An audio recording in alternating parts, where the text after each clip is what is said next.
and education are all combining to make the project a reality. Like many new locomotive builds, even though these are volunteer-led projects, they still have to be engineered and built to the exacting standards that are required to operate on a railway. We are now in an era where Britain can no longer design, develop or build its own mainline locomotives. The latest locomotives are now bought from overseas. So isn't it great to showcase what is possible when people work together with the same pioneering spirit that produced locomotives like 10,000? Imagine 10,000 making visits to railways across the country, pulling trains of the same period and inspiring the next generation of rail enthusiasts and rail industry pioneers. A shining example of Britain's once great railway engineering capability. Now wouldn't you like to be part of that?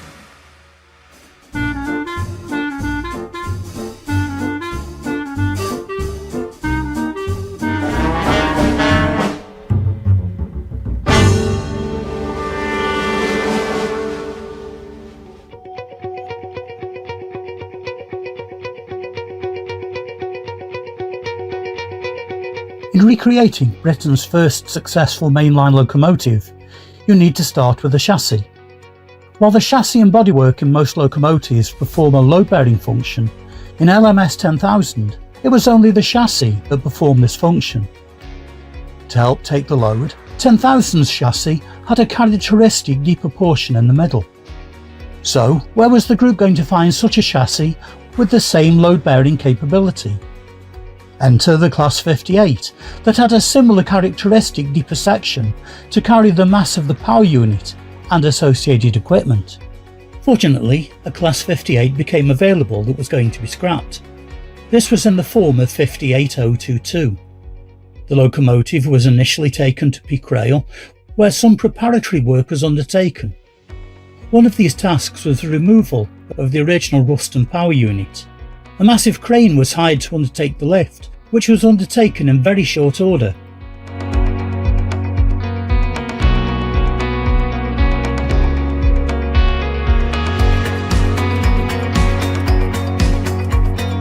The power unit was sold to an engine company for overhaul and further use. Meanwhile, the rest of the locomotive was taken to the Ecclesbourne Valley Railway, now home to the Ivatt Diesel Recreation Society. While only a short distance, owing to the size of the locomotive, the route was somewhat long-winded.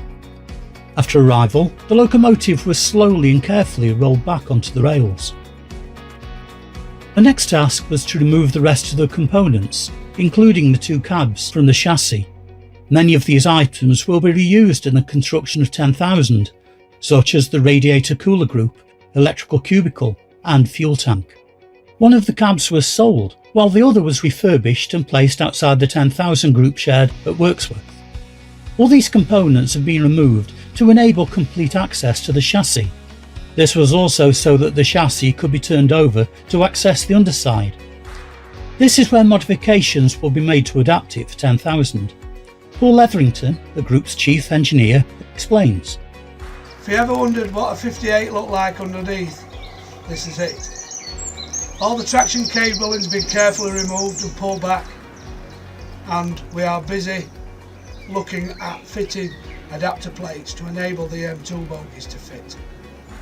They will fit in this position here and be simple steel plate machined to fit on the existing bogie centre pivot and pick up its new position, which will be around here. Here is the centre of the locomotive. Here we will be fitting steel plates to recreate the aesthetic appearance of LMS10000 and to fit the battery boxes too. So it will recreate the aesthetical appearance of the original locomotive. This is the traction motor ducting.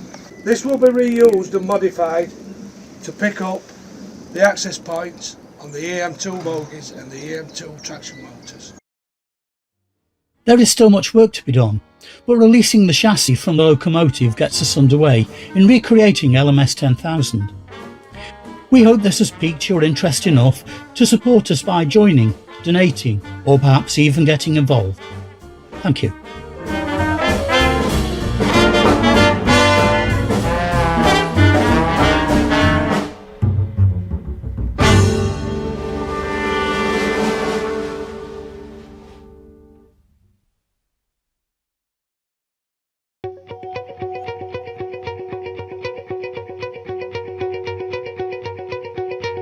What has Britain's first successful mainline diesel locomotive got in common with an electric Class 77 EM2 locomotive?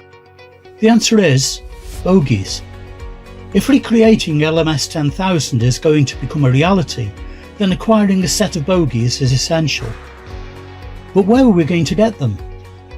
Fortunately, the EM2 Locomotive Society had a spare set, and after negotiations a deal was agreed to purchase them.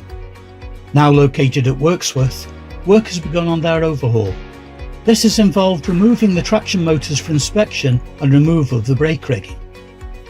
Despite being out of use and stored in the open for nearly 40 years, they are in relatively good condition. The worst condition traction motor has been tackled first to gauge the work required to overhaul them. Scale removal has made use of laser technology to reveal the bare metal and enable assessment of the structural condition. The overhaul process is meticulous, requiring both patience and precision. The team have carefully catalogued the components of the bogies, identifying areas of wear and rust that need attention.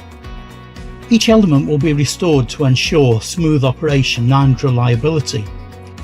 A critical aspect was the cleaning and inspection of the brake rigging to ensure the required brake force can be transmitted. Attention also turned to the procurement of an additional 3 overhauled traction motors and essential spare parts from another EM2 preservation group in the Netherlands.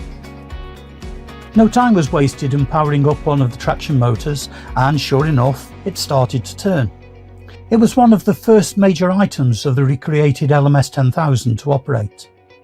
These tasks mark the foundation of bringing LMS10000 closer to life. We hope this has piqued your interest enough to support us by joining, donating, or perhaps even getting involved. Thank you.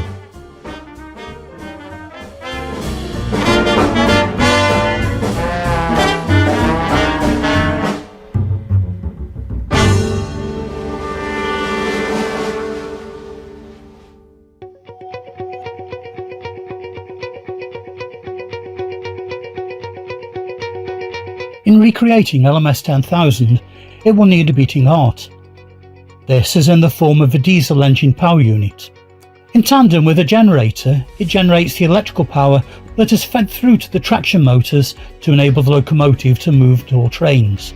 The one used in the original locomotive was a Mark I English Electric 16 SVT diesel engine, capable of delivering over 1600 horsepower. Developed in the 1940s, the engine was put through various tests to confirm its capability and reliability. Once complete, the power unit was then transported to Derby Works, where it was installed onto the chassis that was to become LMS10000. In recreating the locomotive, we needed an authentic power unit from the same period and in a serviceable condition. But where were we going to get one from? Fortunately, the group found one. This power unit had been used as a standby generator and it became available. Amazingly, it only had 400 hours on the clock and so was purchased by the group. Initially arriving at Peak Rail, where it was cleaned up and inspected, it revealed that it was in a really good condition, both externally and internally, not bad for being over 70 years old. The power unit was moved to our Wirksworth base for safekeeping until enough funds were raised to have it taken away for storage and eventual overhaul. More recently, the Society has acquired a further 2 power units that were also used as standby generators, helping secure the future power for the recreated locomotive.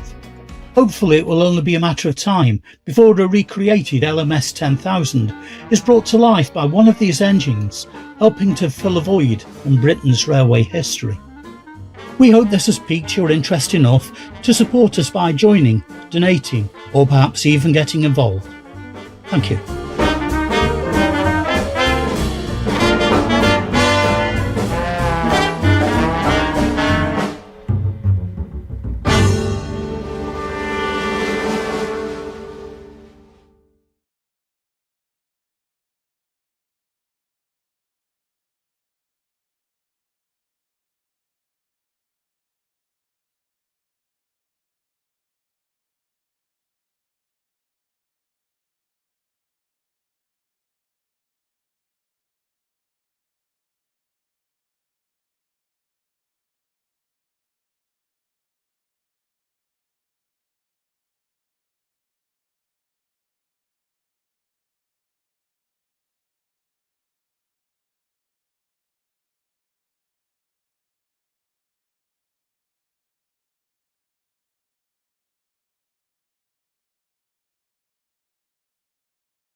From the beginning of the modern railways as we know them, Britain was the world leader in pioneering locomotive design and development.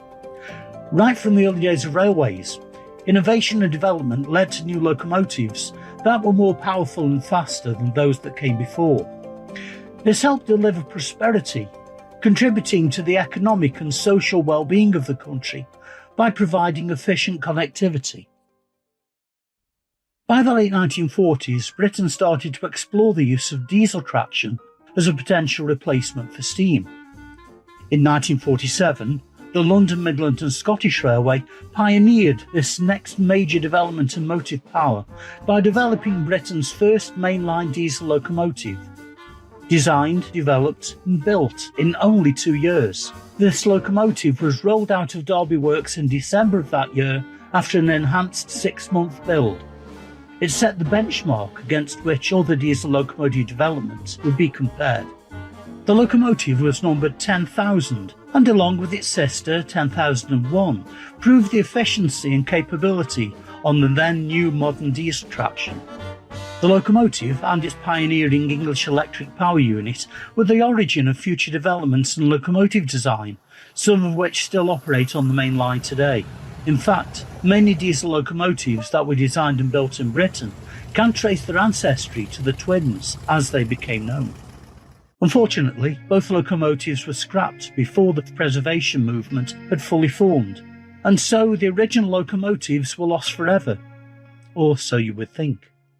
Britain has a very strong railway heritage sector, with over 100 preserved railways and heritage centres for people to immerse themselves in the rail travel of yesteryear. Since the first preserved railways from the 1950s, the preservation movement has evolved and is not just limited to restoring railways for people to enjoy.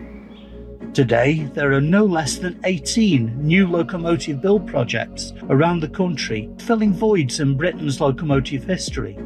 They cover both steam and diesel traction, enabling that pioneering spirit of British railway engineering excellence to remain alive and flourish. One of these projects is recreating LMS10000. Formed in 2011, the Ivatt Diesel Recreation Society, based at Wirksworth on the Ecclesbourne Valley Railway, is working towards filling an important gap in Britain's railway history. While other projects, especially those recreating steam locomotives, must make everything from new, the group building LMS10000 are able to make use of existing components. It may still seem an impossible task, but on closer inspection, all the ingredients were available in one form or another. A suitable donor chassis from the same lineage in the form of a Class 58. Same type bogies from a scrapped Class 77 that are an evolved form of those developed for 10,000. An original English electric power unit of the same type and vintage with very low running hours on the clock, plus many English electric equipment and components that are still readily available in the wider spares pool. Today the Society has gathered a great momentum, with new contacts made in the rail industry, invaluable support from our host railway and our much appreciated supporters, members and volunteers. Without their help, we would not be in the position we are now, with a donor chassis, same type bogies and power units, plus many other components and fittings that will lead to a recreated 10,000. The project is now reaching a crucial point where the heavy engineering begins. The donor Class 58 has been reduced to a chassis. This has been rotated to enable modification to be made so that it can interface with the bogies that are being overhauled. The bogies are being stripped to enable the brake rigging to be checked and traction motors to be repaired. A low running hours power unit that is of the same type and vintage as that used in 10,000 has been taken to a specialist for work to be undertaken. At the same time, the many accumulated components are being overhauled in the workshop, ready for assembly into 10,000. Work has already started on the building of the electrical cubicle for the locomotive that will take the driver's commands from the cab and control the operation of the engine and power to the bogies. All the skills that once created 10,000 are being utilised again, from heavy engineering, electrical design, through to activities such as public engagement and education are all combining to make the project a reality. Like many new locomotive builds, even though these are volunteer-led projects, They still have to be engineered and built to the exacting standards that are required to operate on a railway. We are now in an era where Britain can no longer design, develop or build its own mainline locomotives. The latest locomotives are now bought from overseas. So isn't it great to showcase what is possible when people work together with the same pioneering spirit that produced locomotives like 10,000? Imagine 10,000 making visits to railways across the country, pulling trains of the same period and inspiring the next generation of rail enthusiasts and rail industry pioneers. A shining example of Britain's once great railway engineering capability. Now wouldn't you like to be part of that?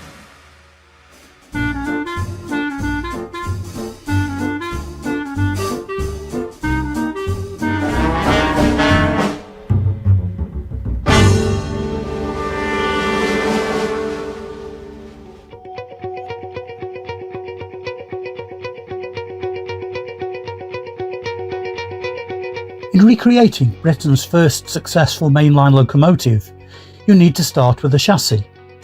While the chassis and bodywork in most locomotives perform a load-bearing function, in LMS10000 it was only the chassis that performed this function. To help take the load, 10,000's chassis had a characteristic deeper portion in the middle. So, where was the group going to find such a chassis with the same load-bearing capability? Enter the Class 58, that had a similar characteristic deeper section to carry the mass of the power unit and associated equipment. Fortunately, a Class 58 became available that was going to be scrapped.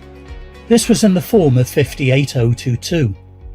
The locomotive was initially taken to Peak Rail, where some preparatory work was undertaken. One of these tasks was the removal of the original Ruston power unit. A massive crane was hired to undertake the lift, which was undertaken in very short order.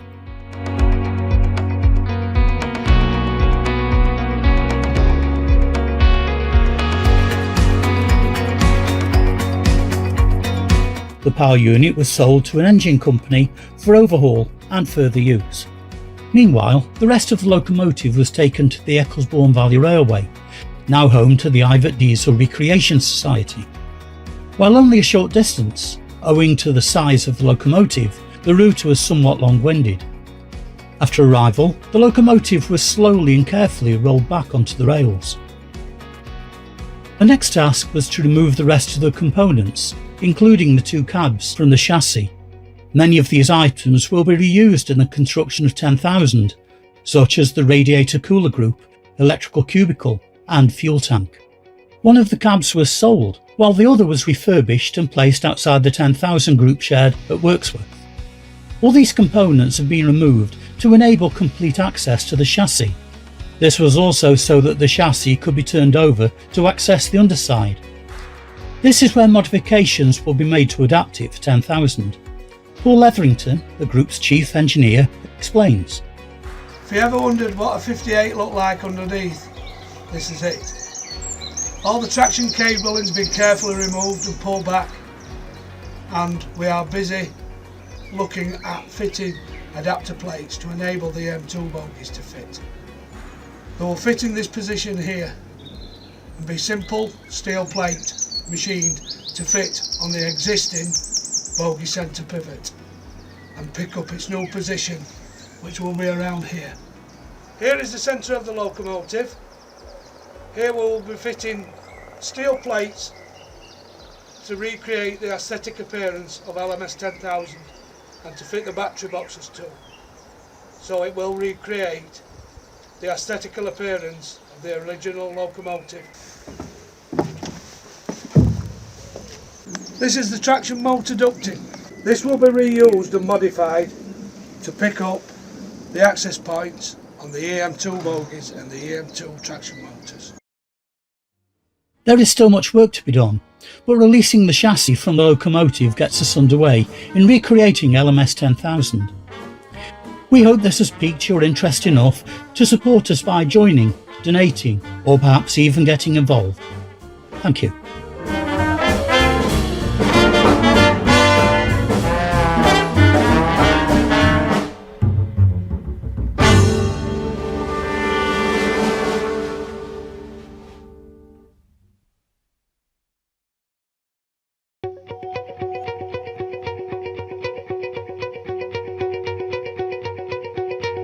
What has Britain's first successful mainline diesel locomotive got in common with an electric Class 77 EM2 locomotive? The answer is bogies. If recreating LMS10000 is going to become a reality, then acquiring a set of bogies is essential. But where were we going to get them? Fortunately, the EM2 Locomotive Society had a spare set, and after negotiations a deal was agreed to purchase them. Now located at Wirksworth, work has begun on their overhaul. This has involved removing the traction motors for inspection and removal of the brake rigging. Despite being out of use and stored in the open for nearly 40 years, they are in relatively good condition. The worst condition traction motor has been tackled first to gauge the work required to overhaul them. Scale removal has made use of laser technology to reveal the bare metal and enable assessment of the structural condition. The overhaul process is meticulous, requiring both patience and precision. The team have carefully catalogued the components of the bogies, identifying areas of wear and rust that need attention. Each element will be restored to ensure smooth operation and reliability. A critical aspect was the cleaning and inspection of the brake rigging to ensure the required brake force can be transmitted. Attention also turned to the procurement of an additional 3 overhauled traction motors and essential spare parts from another EM2 preservation group in the Netherlands. No time was wasted in powering up one of the traction motors, and sure enough, it started to turn. It was one of the first major items of the recreated LMS10000 to operate. These tasks mark the foundation of bringing LMS10000 closer to life. We hope this has piqued your interest enough to support us by joining, donating, or perhaps even getting involved. Thank you.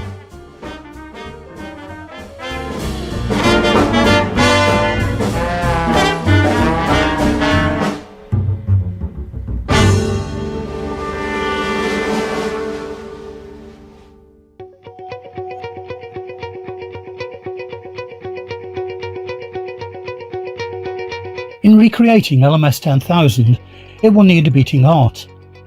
This is in the form of a diesel engine power unit. In tandem with a generator, it generates the electrical power that is fed through to the traction motors to enable the locomotive to move to all trains. The one used in the original locomotive was a Mark I English Electric 16 SVT diesel engine, capable of delivering over 1600 horsepower. Developed in the 1940s, the engine was put through various tests to confirm its capability and reliability. Once complete, the power unit was then transported to Derby Works, where it was installed onto the chassis that was to become LMS10000. In recreating the locomotive, we needed an authentic power unit from the same period and in a serviceable condition. But where were we going to get one from? Fortunately, the group found one. This power unit had been used as a standby generator and it became available. Amazingly, it only had 400 hours on the clock and so was purchased by the group. Initially arriving at Peak Rail, where it was cleaned up and inspected, it revealed that it was in a really good condition, both externally and internally, not bad for being over 70 years old. The power unit was moved to our Wirksworth base for safekeeping until enough funds were raised to have it taken away for storage and eventual overhaul. More recently, the Society has acquired a further 2 power units that were also used as standby generators, helping secure the future power for the recreated locomotive. Hopefully it will only be a matter of time before a recreated LMS10000 is brought to life by one of these engines, helping to fill a void in Britain's railway history. We hope this has piqued your interest enough to support us by joining, donating, or perhaps even getting involved. Thank you.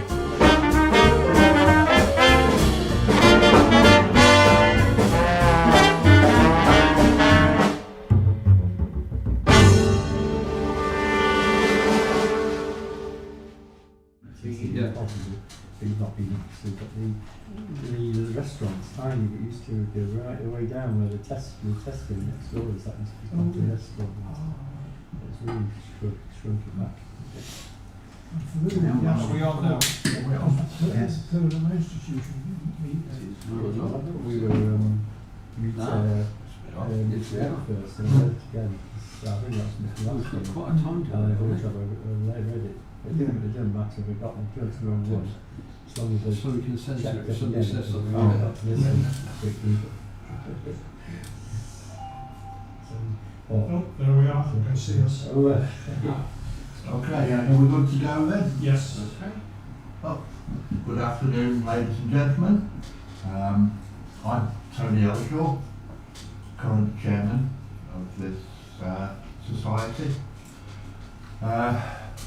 Just like to welcome you all to this annual general meeting. It will be relatively quick, I think.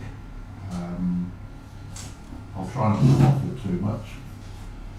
So, going through our agenda, which has been circulated, first of all, we have apologies. Now, I know of two, have you got the rest? Yes, I have some. Well, maybe. Have you got?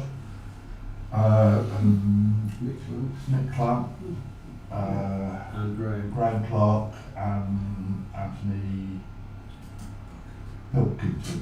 Okay. Have Mrs. Asher, Esmer, Hay, Overton, Scott Lowe, Glover, Price and Howell. Okay. Right. I feel the solicitors. Yes. The minutes of last year's AGM were circulated with the informer, wasn't it? They were circulated by an email, yes? Yeah. So we don't think we've had any questions, have we? No. No. So can we have a proposer and a seconder for those minutes? Right, Phil, thank you. Yeah, cool. And the secretary? Seconded, David Crumpton. Thank you. Okay. Okay. Item 4 is my annual report. Now, I'm not going to go into a great deal of detail because you'll all have read it in the Informer and in other places, but I'd just like to highlight a few things. Written some notes so that I don't go off track too much. We continue to have an amicable, really productive relationship with the EBR. We have odd questions that come and go, but generally speaking, we are still friends, I think is the way of putting it. During the early part of this year, time was spent mainly on stopping and starting the restoration of visually the worst traction motor. This was critical as it provided the method that we'll use for refurbishing all the other motors. Work on the electrical cubicle has been progressing and continues along with motor contactors and other parts. It is starting to look really stunning. Many other parts have been cleaned over the last 12 months, cleaned and painted and put into storage ready for use. In March, the long-awaited traction motors and bogie parts arrived from Holland. The arrival of all these Dutch parts has highlighted the amount of space that we have in our workshop. We are outgrowing the building quite rapidly. Subsequently, these motors have been cleaned and painted, and 2 of the 3 of them have been run on a what we call it, an onshore power supply. Fully functioning in-house built test rig. That's the official term. That sounds, yeah. It forms part of it. Presentations have continued throughout the year, but they are getting less, which is in some ways useful because the people that we see at these things, we see time and time again as they are members of various groups, Similarly, going to galas is becoming less of a productive thing. Two reasons. One, we see the same people again, and the other, when people go to a railway gala these days, they tend to stay on the trains rather than coming and having a walk round. So I think we will, over the next year, we will be a bit more selective about what we go to and when.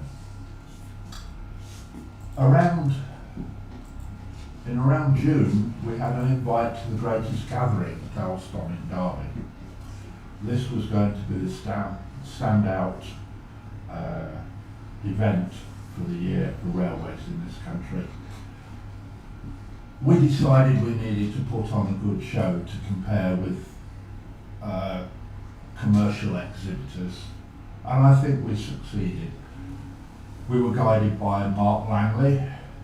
We created a very impressive display, including a life-size engineering drawing, restored traction motors, a mock-up of the bogie interface.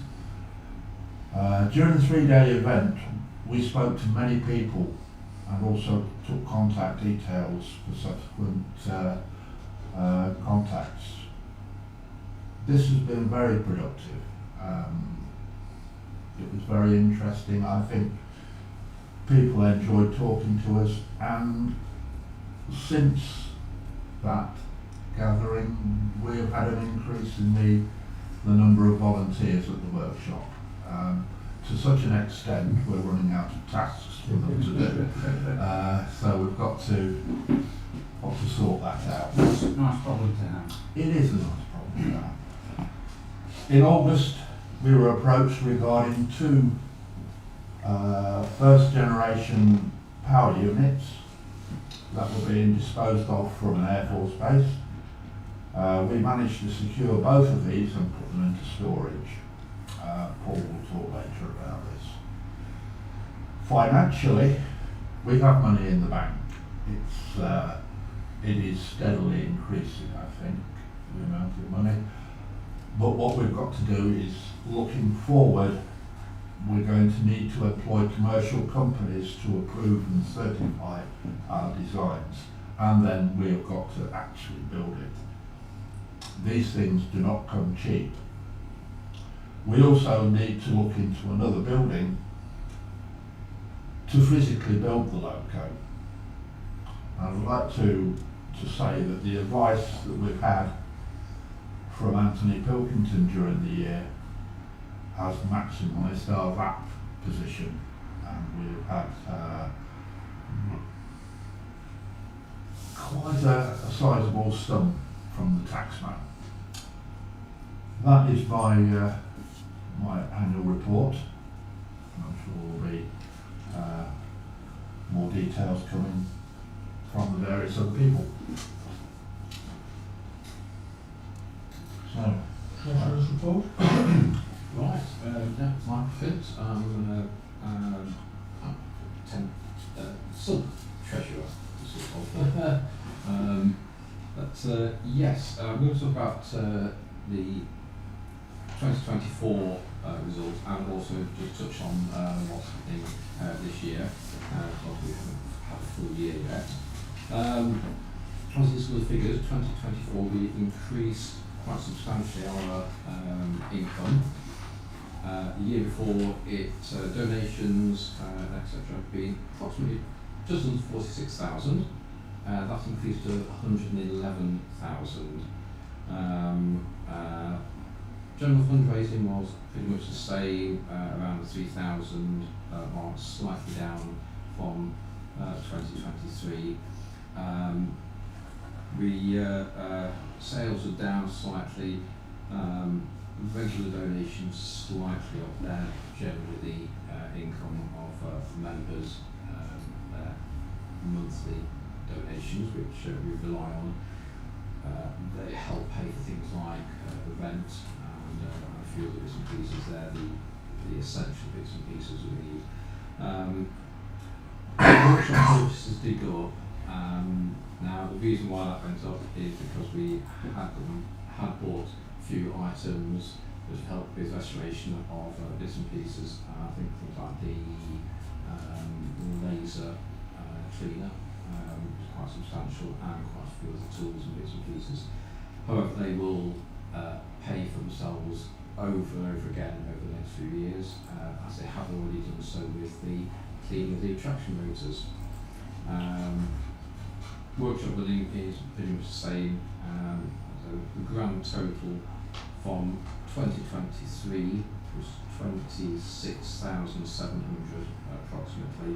Went up to a profit of 78,000, which was encouraging. I've made a few other notes and bits and pieces. This is generally how we stand at the moment. We've got a summary of for the balance overall for 2024 was 78,000, just 78,000, as I've already mentioned.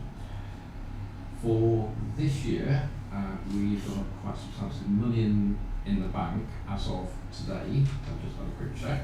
Is 164,678, which I would hope that most people approve of. It gives us quite a good financial base at the moment, although as Tony has gone implied, we would like more because we have plans in place. These things will come cost regarding the build, design, things like that. So we want some resilience and sort of a good base that we have when we get eventualities popping up. So we need to go quickly and spend money sometimes. Just noted that when we sold we obviously got rid of the Class 56 engine. We were waiting the invoice on that. Greatest Gathering, as was mentioned, was absolutely fantastic. Hats off to everybody who was involved. It raised our profile for publicity, for our achievements, and there was more financial improvement there as well.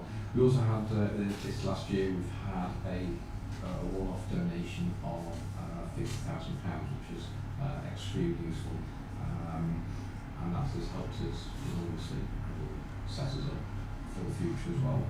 And thanks to the donor for that. As Tony also mentioned, VAT work has been very well done. We're getting a regular money back from that now that we're VAT registered, and yeah, we're just looking to make ourselves more financially resilient, to give us the acumen that we need to go forward, and gives that professionalism, and people have confidence in us. So that's about it. Any questions? Okay. Thank you very much.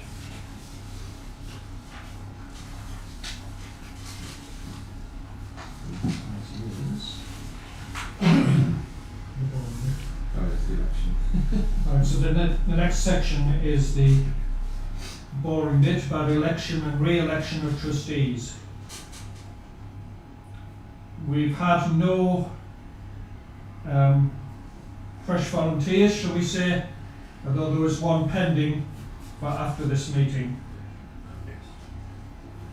And so we can move straight to re-election.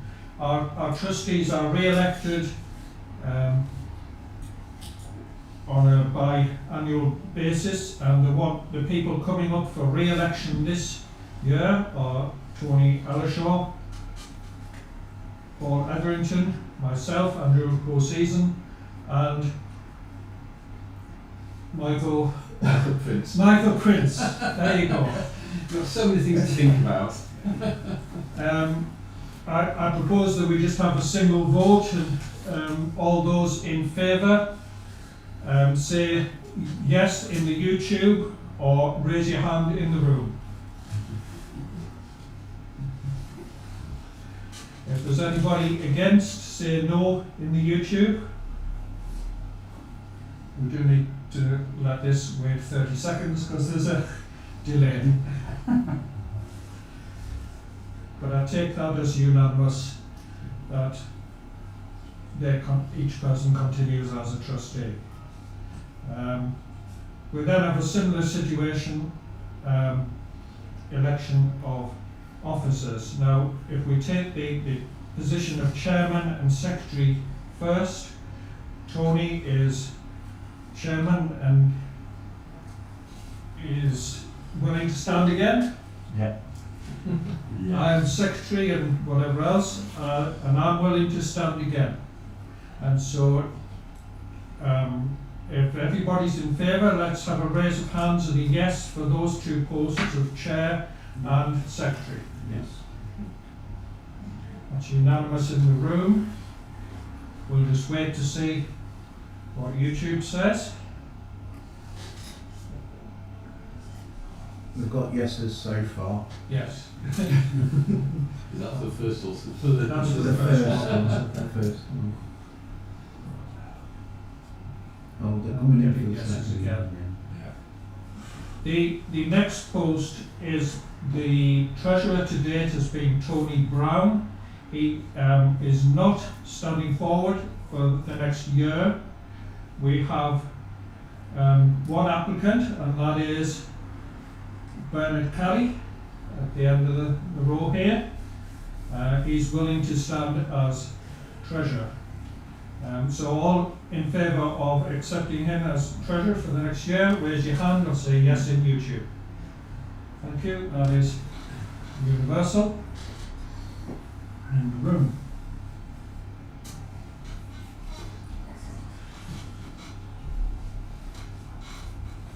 We'll have to discuss. Bernard now seems to have quite a few roles and Cocoa Club and whatever. And we'll see if you feel that's still adequate going ahead, or whether you want somebody else to do those other roles. But that's the next task, is the confirmation of other roles. So Cocoa Club is first. Bernard, are you happy to continue with that, or would you like to yeah. You're happy? Yeah, Yes. for people who don't know it, it's basically once every quarter process of just sending out the emails. I recognise some people here who are members, and I would strongly suggest to everyone that actually no, you can't be a trustee and a member of the Cocoa Club. But any other people here who are not members, please feel free to join. Better odds than the National Lottery. Far better odds. And the thing I'd stress is you know where the good cause is. You know where it's going. You look at where the National Lottery money goes, it's all sorts of stuff that probably doesn't help LMS 10000 get built. So please sign up. Have we even got? Yeah, we've even got some forms at the back. It raises about £1,000 a year, isn't it? Roughly. About £300 each time, is it? Yeah, no, yeah, it's probably not quite 1,000, but it's probably raising about 800. 800, yeah. Yeah, basically the pot. I think we've now got. I think on the last one it was 90 tickets. So do the quick sums: 90 times £5. Oh, I can't do that. 450. So assume it's 450, then 225 of that goes as the prizes, and 225 goes to rebuilding 10,000. Anyway, sorry, I'll stop trying to sell it. Yeah, I'm happy to keep going with it. It's a low-key thing. Right, thank you. The next other role is health and safety. For the past year, we've had Tony Thompson, who's here with us, who's represented us regarding health and safety. Tony, are you happy to continue? Yeah. Thank you. Right, and gifted, and again that is Bernard. Are you happy to continue? Yeah, so just to explain to people, what we try to do with gift aid is collect on all donations where people have given us have agreed to us collecting the gift aid. It doesn't cost the individual. Absolutely, it doesn't cost the individual anything. All it means is we get money from the government, which is the equivalent of the tax that the individual had paid. I'm happy to keep going with it because one of the things that I don't think has come up yet is we moved on to using Xero as an accounting system or a bookkeeping system as of about January this year, I think. And I think we haven't said it, but we should give a lot of credit to Andrew working with Anthony Pilkington, who has put all of our finances onto Xero. What that now means when it's a gift aid is it should be a lot easier to track donations, because the challenge with gift aid is just we get lots of donations, which is great, but we need to track every one to see, oh, was that a person who signed up for gift aid? Do we have the form? If so, we can then claim the money back. But we need that one. I say that should get easier now we're on Xero. So I think we should at least give it a year to prove. Yeah. It's an excellent thing that for just signing your name on the form, we get 25% back. Yeah. Of any donations. Remind me, is it 20% or 25%? 25. Yeah, we get 25% back. Yes. So If someone's tax eligible. yes. Yeah. Ah. And if the individual is paying higher rate tax, they can claim the difference. So the logic with the government is whatever you've paid tax on the money you've given to charity, that tax the charity can get back, but it's only the first bit. The other bit, then they say, well, you can have that back yourself. But you've got to pay. You've got to claim it. And I'm certainly not acting as a tax advisor. But You stick it on a tax return. yeah, you put it on your return.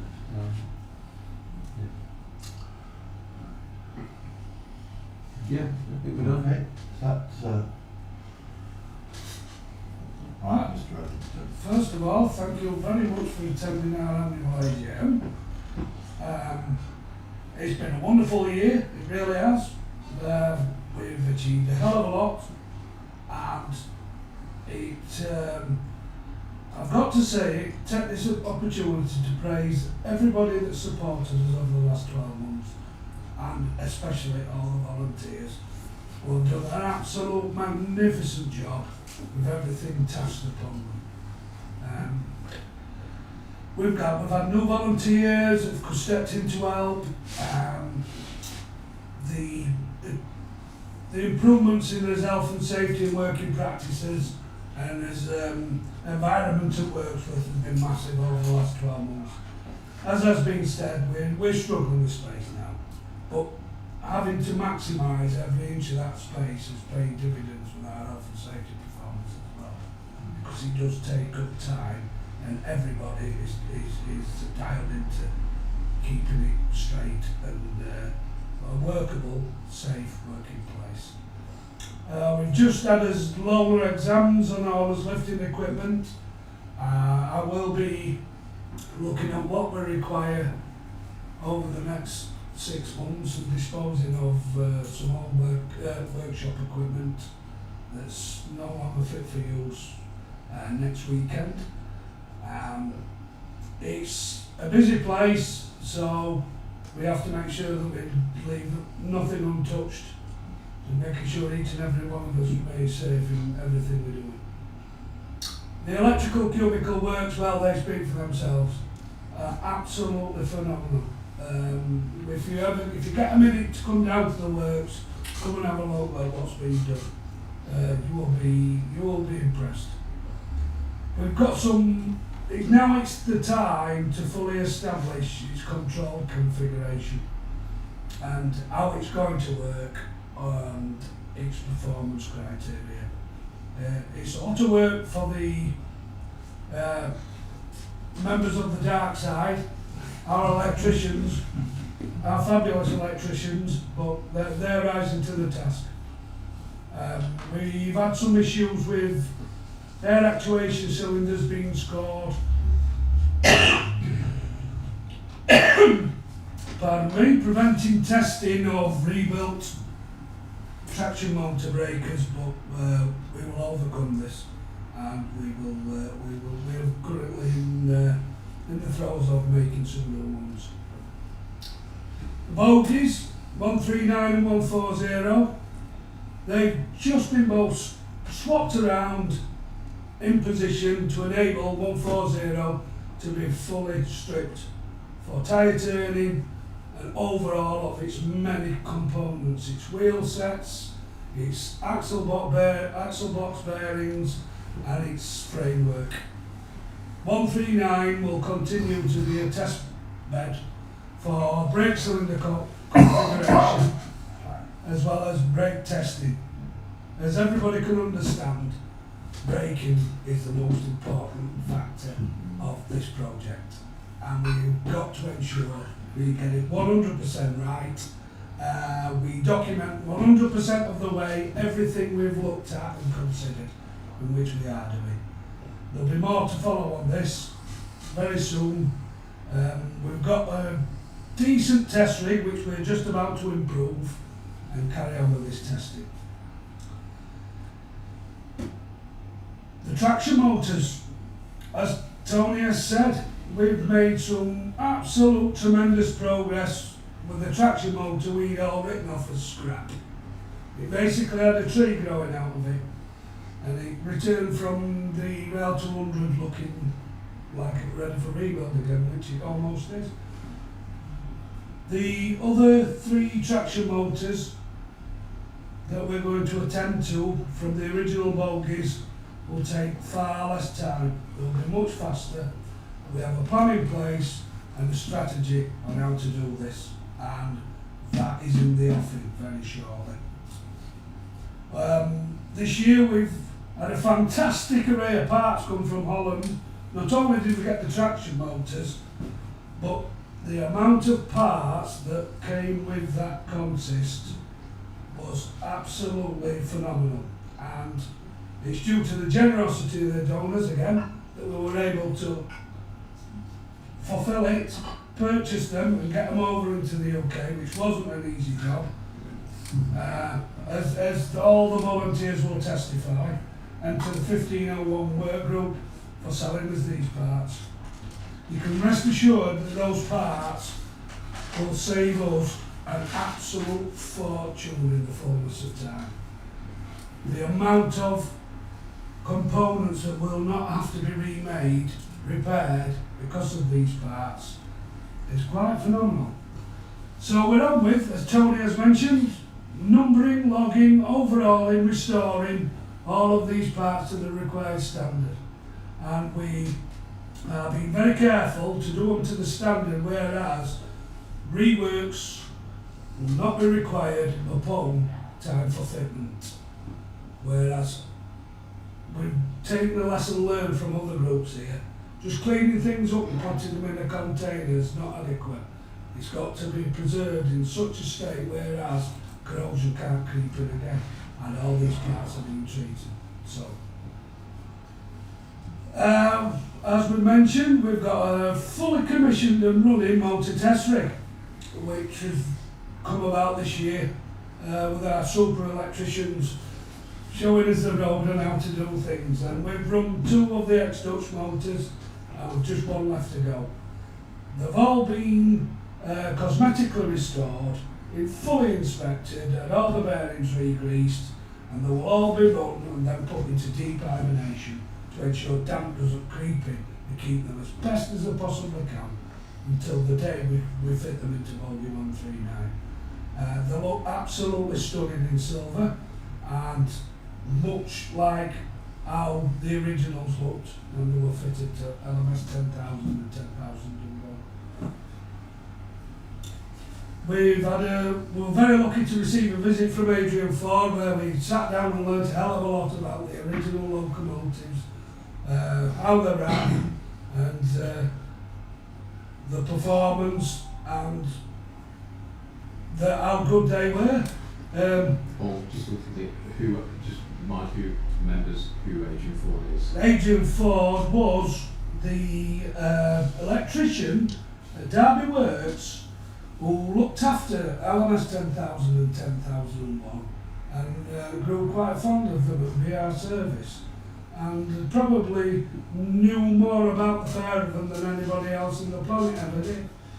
and it was great to see Adrian and for him to share his valuable, vast information with us, and a lot we learned.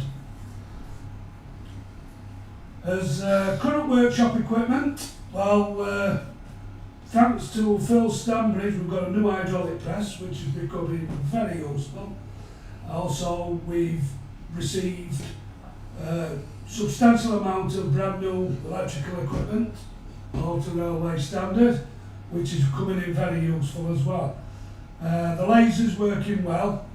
It's an absolute cast iron solid investment. It is transforming the rebuild of critical components, especially the traction motors that have been badly water damaged. It cleans and protects beyond any traditional method, and we've tested and proven this.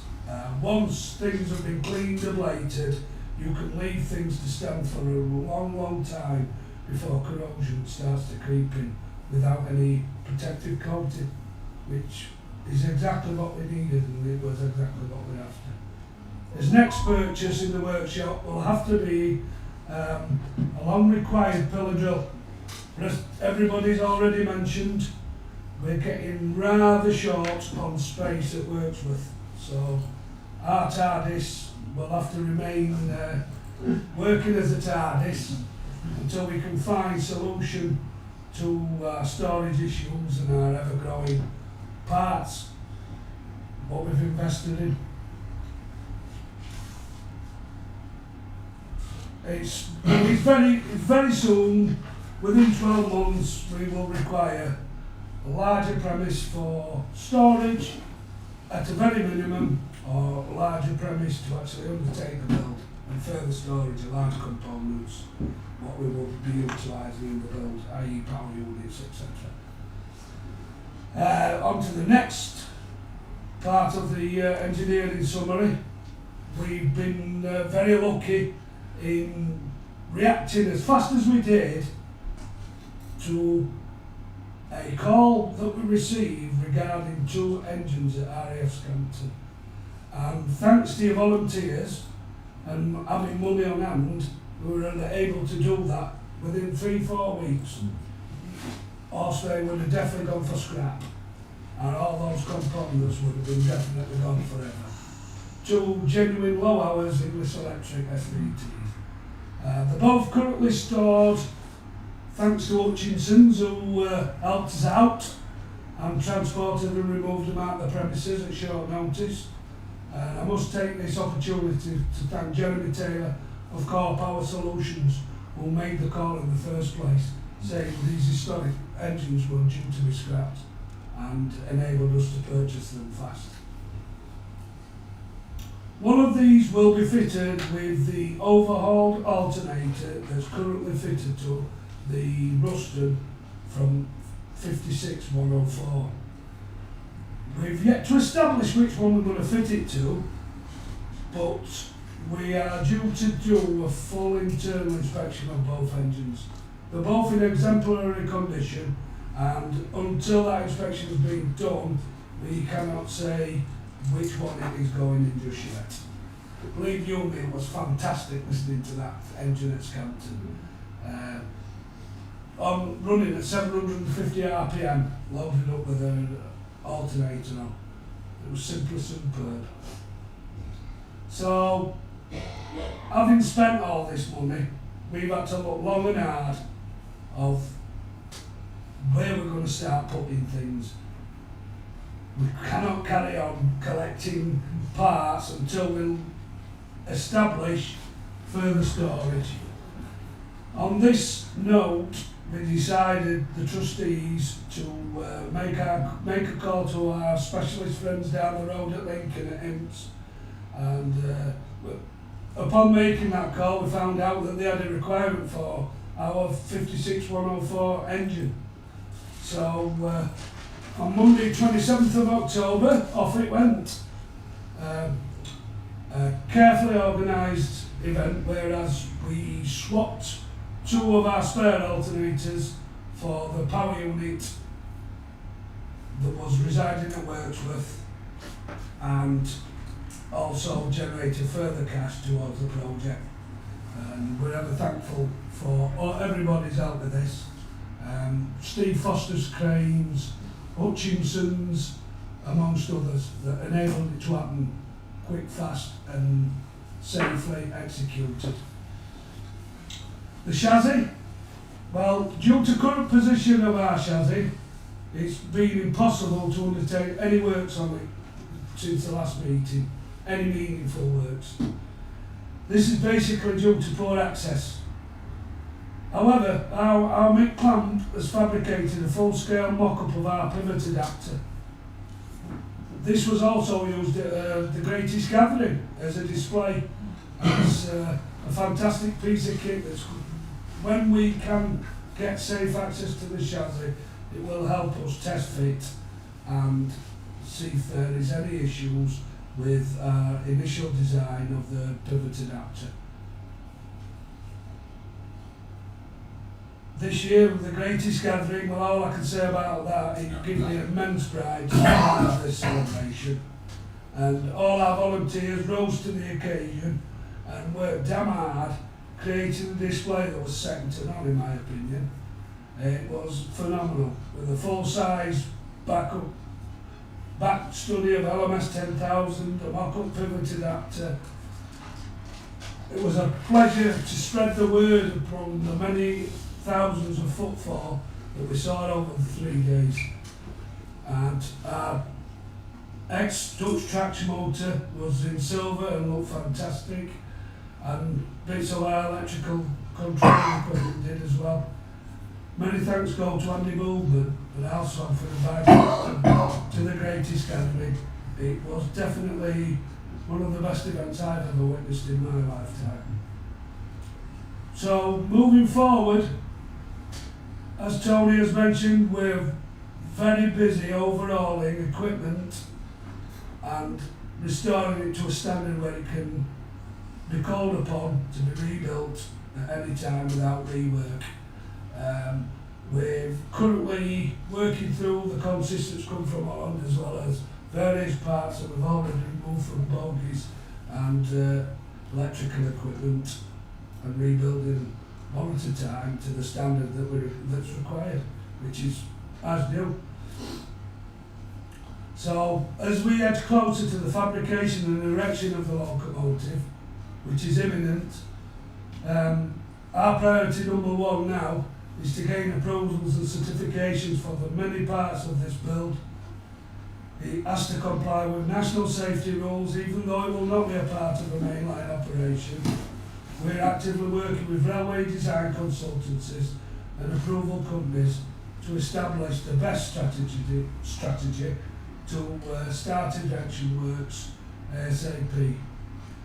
As been mentioned many times, this will be a costly and in-depth stage of this project, and it will need continual support from all our followers, and we will also require assistance down the road in managing the approvals process as we document everything and create the largest aims manual known to man building this locomotive. And as from an engineering perspective, we need to, over the next 12 months, concentrate as efforts on finding a build location or further suitable and sufficient storage for our masses of equipment that's required to build this locomotive, and keep it in a safe condition until the day that we can start putting it together, which I'm hoping is sooner rather than later. Again, it's been a fantastic year for me, and to witness the progress that we've all doggedly worked together to achieve, and the things we have achieved, I'm really proud to be part of this project, and I'm looking forward to the next 12 months. And that's the end of the engineering summary for 2025. Is there any questions? There is one question. You did mention the building his house from. Is that fallen through or something? No.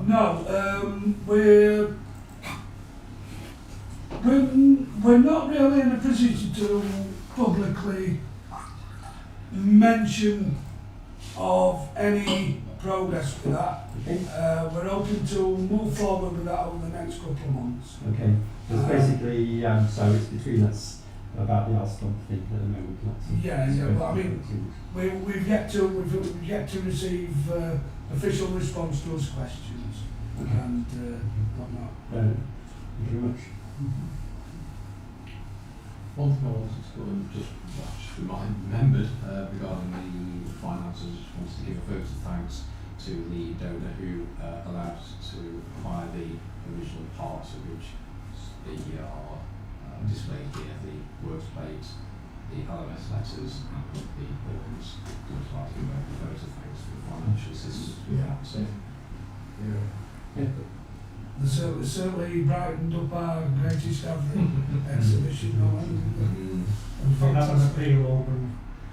yes, Yeah. the appeal To is still actually open. Yeah.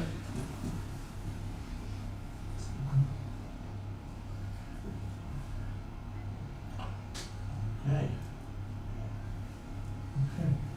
Publicity and Is fundraising. this your fundraising? Yeah, this is a short one. As Michael said, we have what feels like a substantial amount of money in the bank, but in actual fact that's largely already spoken for. It will cover the costs of hiring professionals as part of the accreditation process, and one or two other in engineering things, so that money will disappear. And so we do have to fundraise, as I said last year.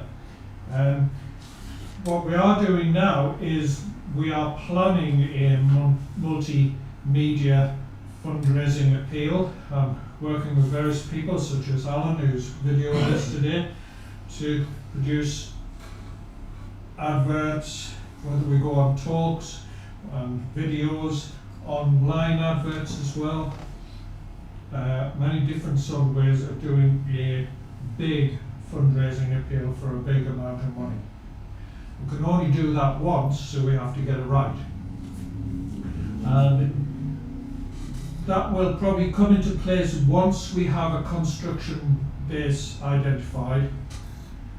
I would also say that we would like to get construction done faster, and it would be once we get a construction site, and it also would be if we get to employ a self-employed contractor to work on the project.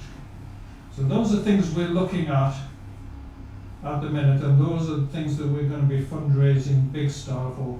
So if members feel that eventually they're going to donate a large sum or they're going to donate more, be aware we are going to be asking.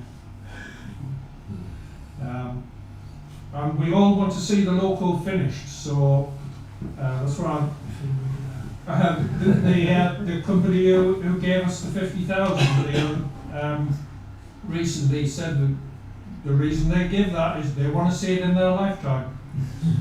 And that just reminds me, touching on that, we do have the legacy leaflets, Yes. or just in case, but it's always worth thinking about, and that would help substantially. That's it. Sorry, Karen, Yeah. what had you finished? I'm finished. Any other business? Going back to the mechanical engineering, was the original 10,000, was it intercooled? No, no, it was a simple Just turbocharged. Yeah, it was charged cooling. Yeah. It's to our benefit. Oh yes. It's to our benefit massively, even environmentally. It's to our benefit, it really is. So I know we should have a class 31 and 37 with the same engine, but the 37 is intercooled, whereas the 31 isn't. That's right, yes. Yes.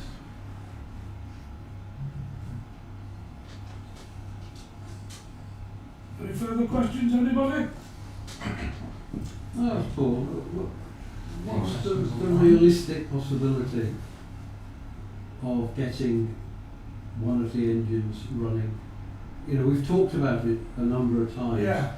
Not obviously in its final position. Yeah, that's obviously the end goal, but just as something that would really catch people's attention. So, like you say, the video you got of the one at Scampton running. Yeah. There is something pretty magical about seeing it not as a block of iron, but seeing it as a moving beast. Seeing and hearing it, Yeah. it captures people's imagination. It does, but there's a cost involved in it Yeah. as well. And also, if you talk to any engine manufacturer of engines of this size, they're not designed to run without load. So they all stipulate that you don't run them light. Yeah. So the first thing is actually give it the load. It's got to have load. Yeah. If you were just going to run it as an exhibition piece, you would, as Tony will justify what I'm going to say, you're quickly going to run into damage of parts and blazing of boards and hot spots, cold spots. It's not an ideal thing to be doing with an engine, but I do fully understand and I do get it. And plus, it would be nice to think when we've got a facility where we're going to store more equipment or keep as large equipment together and get on with the builds, to actually do that such a thing. And I would think that would happen at some point. So really, the critical item now is a space in which to be able to do the build. We've reached saturation point. We can carry on, and we're carrying on at a rate of knots, rest assured. And we've a hell of a lot to do. And we're knocking on the door is where we've got the lot. We've done things correctly over the years. We've done the pieces that add to the puzzle instead of doing the shell and then trying to finish it. But now it's time to do the shell and get it finished with all those overall parts. So if anyone knows a big shed, preferably with rails in it. Doesn't need rails. No, okay. Do not need rails. That chassis will be only a couple of foot off the floor Yeah. until the day goes onto the road. But a travelling crane would be useful. Travelling crane will be useful, but again, engineering wise, nothing insurmountable. Nothing insurmountable. We've got the technical ability, knowledge and know-how to construct the locomotive safely with just the right facility, and we can manage everything else. Not a problem.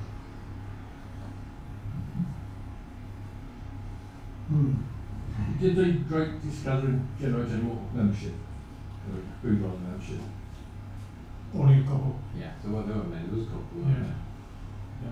Yeah. And I think there are many people who are actively getting involved, which is good. And Yeah. I need to touch base with Paul because we've got a list of, I think there's a couple that volunteer their services and whatnot. I've been in touch with them. Yeah. And, stipulated where we're going to be going and what's going to be required from them. And obviously give them a timeline as to when we'll be fine, using the services, working together to move things forward.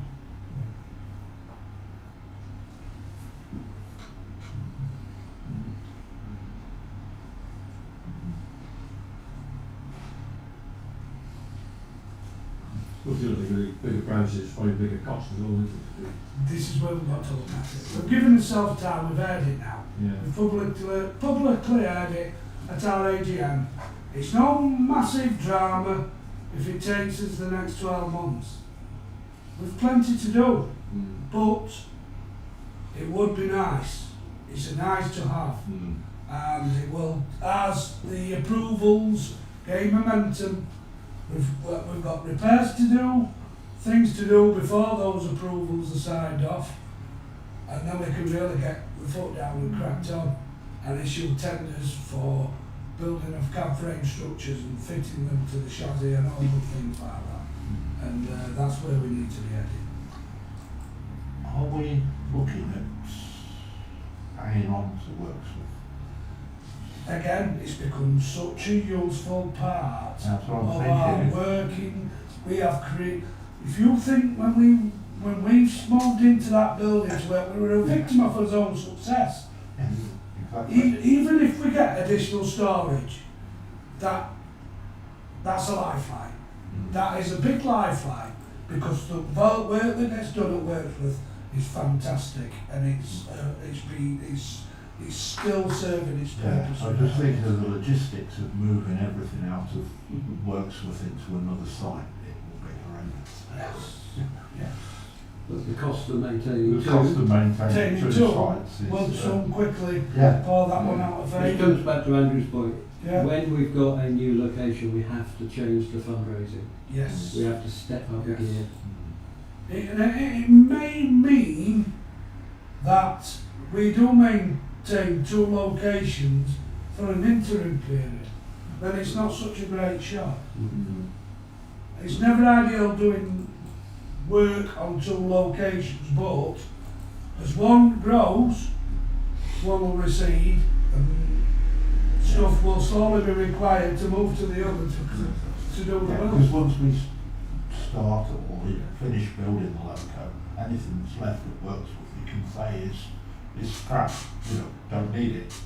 Ish. You could, but we've been very careful with spares facilities. Oh, yeah. We will still need a base into the future. The locos will still will deteriorate when things break and everything. We'll still need a manufacturing base to maintain our locomotive in the future, wherever that will be. And you could even, if the building were more watertight and dry, then it would be of the perfect size to maintain a stores facility for running. That's what I'm thinking. That's not out of the question.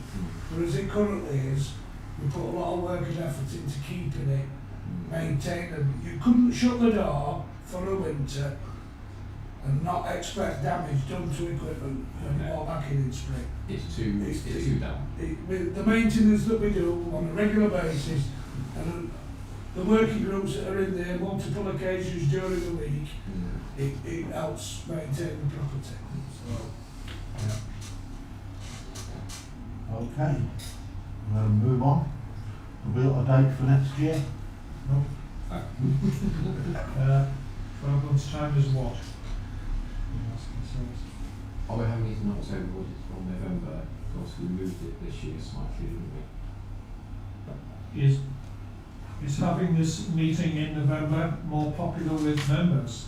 We moved it to enable everybody to attend galas. So, I'm happy with November. I think November's great.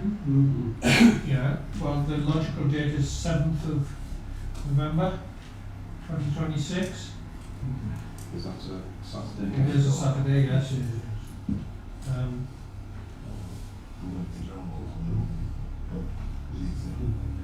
Are we happy with this venue? The previous venue isn't available anymore. That's fine. Yes, again. We've got another 100 to we've had it. Yeah, well, we just asked them to set the room out differently, a row of tables, and then just chairs. That's the idea for we've got today. I mean, you were rough, don't you? Don't worry about me, I'll be apologising because the first Saturday of the month we're doing a bike repair workshop, a repair cafe in the community centre. There's just been a question online. Are the newly acquired engines being inspected by IMPS? No, they'll be inspected by us initially, and we've enough technical know-how to do that in-house. And IMPS will inspect them themselves when they take delivery of one to have the alternators fitted. And that leaves one engine spare. Thank you. You mentioned in the magazine that when you tried testing the first traction motor, right up, it was vibrating.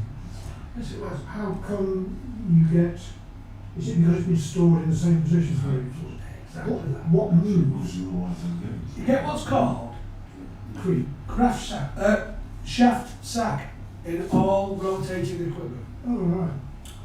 And if a shaft is stood long enough, when it first starts up, it will be ever so slightly deflected to a tiny amount.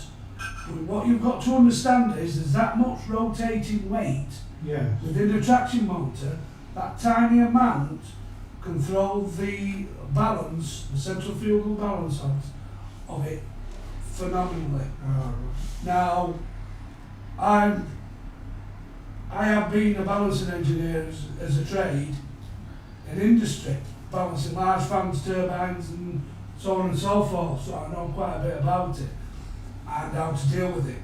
So we re-greased the bearings, stopped it, run it up again, got better. Stopped it, run it up again, completely smooth, and that's utterly normal with rotating machines that's been stood for a long time. Yep. It's crazy, isn't it? You wouldn't ever think. no, no. You wouldn't ever think it, but that's how it I'm a works. bit being a civil engineer by training, we don't get that problem, but yes. I've witnessed as much as 5 millimetres per second on large rotating plant just by being stood still for many, many years, and then got to nothing.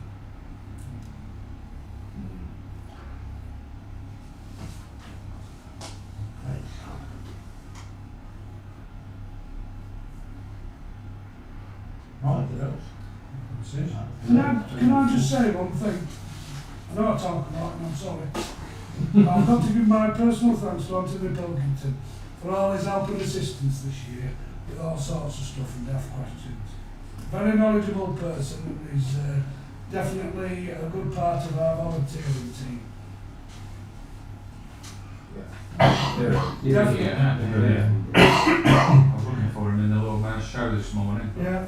Couldn't see him. No, Yes, What big feathers in his hat. he's unbelievable how he gets on. Yeah. He's the most, in fact, Worshipful company of saddlers he's now at. we ought to call, yeah? Is it? We ought to call him Alan Wicker. Yeah. There's a name from the past. Shows Yeah. how old We you are. went to Judy Chalmers this morning. Beautiful. Yeah. You're far too young. Wish you were here. Right, thank you all for coming. Thank you all for watching. And we'll end it there. Thank you. Thank Thank you. you. Thank you.